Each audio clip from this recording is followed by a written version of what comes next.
Hey guys, it's me স্বাধীন। চলে এলাম নতুন একটা ইন্টারেস্টিং ভিডিও নিয়ে। তোমরা কি কখনো এমন জায়গায় গিয়েছো যেখানে যাওয়া মাত্র মনটা নীরব হয়ে যায়? তো চলো ঘুরে আসি সেই স্থান থেকে। তো আমরা চলে আসলাম আমাদের বাস স্ট্যান্ডে। এখানে অনেকক্ষণ যাবত দাঁড়িয়ে থাকার পর আমাদের বাস চলে এলো। তোমরা সবাই মিলে বাসে উঠে পড়লাম। আর আমার সাথে আছে অর্ঘ্য আর গৌরব। তো অনেকক্ষণ পর আমরা চলে এলাম আমাদের ফরিদপুর শহরে।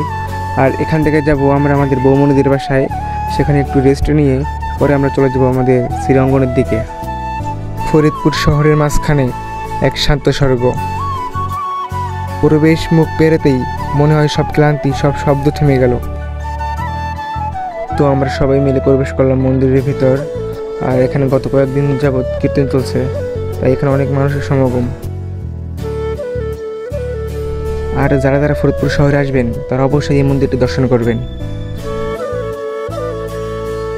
আর আমি কিন্তু কোনো প্রফেশনাল ব্লগার না, তাই ব্লগের ভিতর অনেক ভুল ত্রুটি থাকতে পারে, তো সবাই ক্ষমা দৃষ্টিতে দেখবেন। আর ভিডিওটা যদি ভালো লাগে তো অবশ্যই লাইক, শেয়ার, কমেন্ট করে পাশে দেখবেন। আর আমার ইউটিউবে নতুন হলে ইউটিউব চ্যানেলটিকে সাবস্ক্রাইব করে পাশের বেল আইকনটি অন করে দেবেন। শ্রীরঙ্গন শুধু একটি মন্দির নয়, এখানে ধ্যান করেছিলেন হরিদাস ঠাকুর।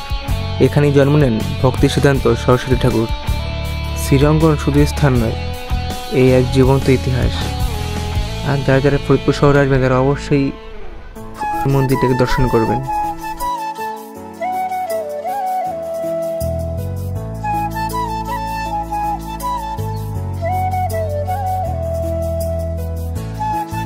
এই মন্দিরের চারপাশে ছড়িয়ে আছে শুদ্ধতার নিঃশ্বাস, ভক্তদের নির্ভেজাল হাসি।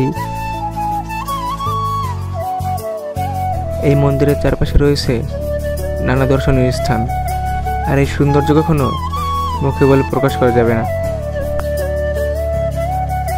তো এখানকার পরিবেশ দিনের থেকে আর রাতে বেশি সুন্দর লাগে।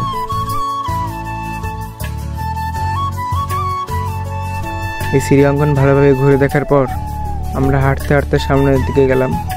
যা মাত্র দেখলাম এখানে আইসক্রিম বিতরণ হচ্ছে, তাই দেরি না করে আমিও একটা আইসক্রিম নিয়ে নিলাম। আজ যে প্রচণ্ড পরিমাণে গরম পড়ছে, তাই সবাই আইসক্রিম খাওয়াটা উপভোগ করলাম। তো অনেকক্ষণ এই আঙিনা ঘুরে দেখার পর আমার এটাকেই দ্বিতীয় স্বর্গ বলে মনে হচ্ছে। আর এটার যে সৌন্দর্য তা কখনো বলে প্রকাশ করা যাবে না। এই মন্দিরের বিষয়ে এত স্বল্প সময়ে এই ইতিহাস বলে শেষ করা যাবে না, তাই সংক্ষেপে বলে দিলাম। আর যারা যারা এই মন্দিরটি দর্শন করতে চান তারা অবশ্যই ফরিদপুর শহরে চলে আসবেন। সব শেষে চলে এলাম আমরা প্রসাদ বিতরণের কাছে। এখানে এক চিমটি প্রসাদ, কিন্তু তাতে মিশে আছে ভক্তি, ভালোবাসা আর হৃদয়ের উষ্ণতা। তো ফরিদপুর শহরের প্রেরণ কিন্তু আপনাদের কাছে কেমন লাগলো অবশ্যই কমেন্ট করে জানাবেন। আজ ভিডিওটা এই পর্যন্তই, দেখা হবে নেক্সট কোনো ভিডিওতে। সবাই ভালো থাকবেন।